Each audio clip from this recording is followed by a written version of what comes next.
Welcome back to Tap In with Tay. So today, as you can see, we are going to talk about what I eat in a day as a pescatarian that eats plant-based meals. As you guys can see, I just got done working out. I aim to get up about 5:45. I pray over my vision board. I say my morning prayers. Then I go ahead and roll into working out at about 6:30, 7 o'clock. And then I go ahead and make my breakfast. So I'm gonna show you different breakfast, lunch, snack, and dinners, what I kind of eat in a day, what I'm eating definitely this week especially, because a lot of that stuff is halfway prepped. If you're interested, then let's go ahead and tap in, and welcome to my crib. I'm joking, this isn't NTV cribs, but let's get it. I'm gonna go ahead and start showing you guys how I make this breakfast. So I'm gonna just start with 6 potatoes. What you're gonna do is you're gonna slice these as thin as you can because we're creating the hash brown, okay? And no, I know what a lot of you are thinking. You do not have to boil these potatoes prior to cutting them. You wanna cut these without them being boiled because we are actually gonna fry these potatoes. So what I would recommend is covering it with just a little bit of olive oil. That's about enough. We're gonna add 1 teaspoon of paprika, a pinch of salt, and a dash of pepper. Now your potatoes are ready to be cooked. So now, as far as adding your veggies, so the vegetables we're gonna use is green pepper, yellow bell peppers, red bell peppers, and onions. So you will cut them up as I am doing here, just dicing them up because we're gonna do a vegetable skillet. So you want them to be finely chopped throughout your skillet so you can make sure you get all the nutrients you can get. This helps with a lot of anti-inflammation, like the onion. It will help with any type of bloating. Now, as I said before, let's go ahead and cook the potatoes first because it'll take the longest to cook. So the time of cooking your potatoes is really at your own discretion. Depends on how crispy you like your potatoes, or hash browns as you may put it. I added a little Lowry seasoning because I like the extra flavor. Like I said, this is a lifestyle change. Don't make food that you will not enjoy. It's gonna bring you no type of benefit. Meanwhile, in another skillet, we'll go ahead and start cooking our veggies. So of course I've added the good old mushrooms and then a teaspoon of minced garlic. We'll go ahead and start cooking the mushrooms with the other vegetables. Ew, for real y'all, I wish I could really smell this. It is so yummy. I can't wait to show you guys how this turns out. This has now became my new breakfast on the go ritual since this week is just so hectic for me. This is the perfect skillet. And to make sure you're getting full off your breakfast, this should hold you over until lunchtime. You should add an egg. Cook your egg however you like. And to add some extra fiber, we're gonna add some fruit to make this plate colorful. And there you have it, that's my breakfast. Y'all ready to see what's next? Let's get it. So I know what y'all are probably thinking. Y'all are probably like, this girl hasn't ate. Like, she's just now eating again at 5. There is no way. I tried to rush around for y'all. I was gonna make you guys some buffalo cauliflower, but I had church. But I still like try to film and everything and record. I rushed and I sped to church, and yeah, as you can see, I got a ticket. Luckily, I still made it to church. I'm still blessed and I'm still alive, so that's all that matters. But if you guys want the snack recipe, make sure to check out my website at www.tapinwithtae.xo, and I'll give you guys the recipe there, okay? And let's get back to it. It's lunchtime.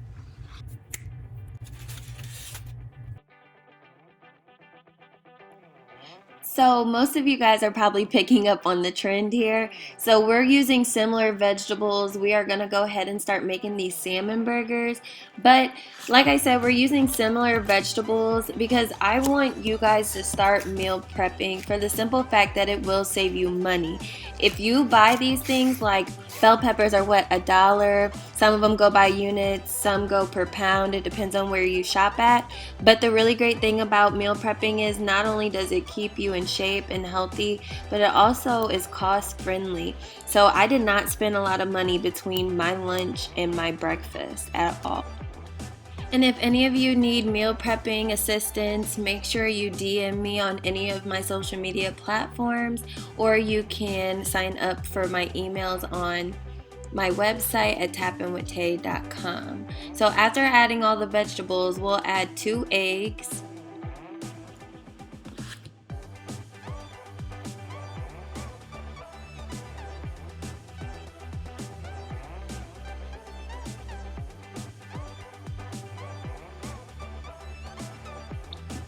So after chopping up your salmon, you want to go ahead and add that to your bowl, as well as a half a teaspoon of paprika. Well, smoked paprika is the better option.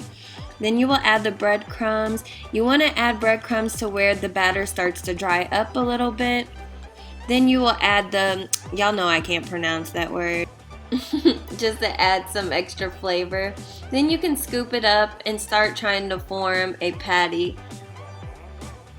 If it's not dry enough, you can add as much breadcrumbs as you want. That's why I didn't really give you guys a measurement, because I felt like each patty that I made was a different amount of breadcrumbs I added. But you don't want it to be super dry, but you want it to be dry enough that once you form it, that it will be able to form into a burger once you start frying it. So as far as additional seasonings, I suggest you add seasonings that you would add to a beef patty when you make your burgers.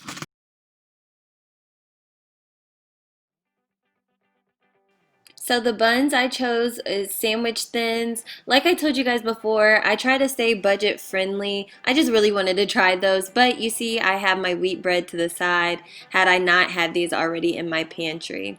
So I'll toast these just slightly while my patty is cooking. So, major key to making any patty, whether it's black bean or a salmon burger, you want to let it cool first. If you eat it too fast, it will fall apart. So, as far as the toppings, I added mayonnaise and relish. I didn't have any tartar sauce, but it's a great substitute. I promise you, you should try it. And then an easy side, so I didn't have to cook, I added veggie chips. And last but certainly not least, let's expeditiously get into this dinner because I'm hungry again. Y'all gonna learn about me. I'm a foodie. That's why I'm the best meal planner out there, because I get it.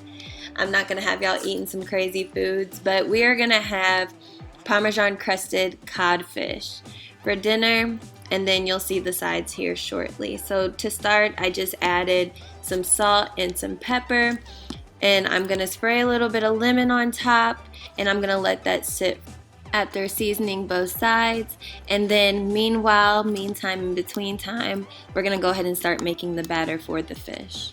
So let's get into it. So to start, you'll do 1 cup of Parmesan, grated Parmesan, then add 3/4 of a cup of Italian breadcrumbs, and 1 teaspoon of smoked paprika. Y'all catching the trend? So then we'll go ahead and chop up the parsley. So you want to make sure you chop up the stalks. Half of this we will use for the batter, and another half we'll use for the side of rice. So back to the fish. So I added some Old Bay seasoning, some garlic powder, and some onion powder. And then we will go ahead and start dipping the fish in the batter. So before you start dipping the fish, make sure you drizzle your cod with a little bit of oil. This time we are using grapeseed oil, but it is up to you what you choose to use. So make sure when you're dipping your fish in the batter, you are evenly covering it on both sides. Even if that means once you sit down the fish, you have to sprinkle some extra on there, that is fine as well. but you want it to be evenly coated on both sides, not just one side. Also, make sure you spray the aluminum or the pan. Now, while our fish is baking in 475-degree Fahrenheit oven, we'll go ahead and start prepping the veggies. We're going to do an aluminum foil with our veggies. So I was very excited about this because these veggies in total only cost me like $7. So like I said, this is very budget friendly. All these meals that you're looking at today, I probably spent altogether, I would say probably about 25 $30, and this is gonna last me for a week. So like I said, if you guys need assistance meal planning, make sure you hit my line and tap in, because I would love to help you guys. So I want you guys to take note of this just in case you are meal prepping for yourself. I love using aluminum foil, especially just on a pan. If you see here, half of my vegetables are on one side and the other half is the codfish, which is really great because using aluminum foil, even though I'm putting oil on both sides, there's oil on the other side with the cod, it's an easy cleanup. So once I'm done cooking, once I have my dinner, all I have to do is wrap this up in aluminum foil, put it in the fridge, and I am good to go. It's not a messy kitchen. I love to clean up as I go. I'm sure my other cooks can relate. And as far as my potatoes, I did them separately because I wanted them to cook evenly. So that's something to take note of. But here is the dinner. This rice turned out amazing. If you guys want this recipe, you guys will have to check it out on my website because I just did not have the time to show you guys. But it is to die for. Well, not die for, but y'all know what I'm saying. And as I mentioned earlier, you see it's a really super easy cleanup. That's what I love about this dinner. Gotta love it for my busy ones. And here you have it. Here's the final product. It was so yummy, guys. And like I said, this is something that I can eat off for the week. And it was only $30. So I hope you guys enjoyed all the recipes I gave you. Y'all already know the drill. If you make any of these recipes, make sure you take a picture and tag us on Instagram and hashtag #ITappedIn. I hope you guys enjoyed, and I'm ready to bash, so I will see you guys in the next few days. Have a blessed night.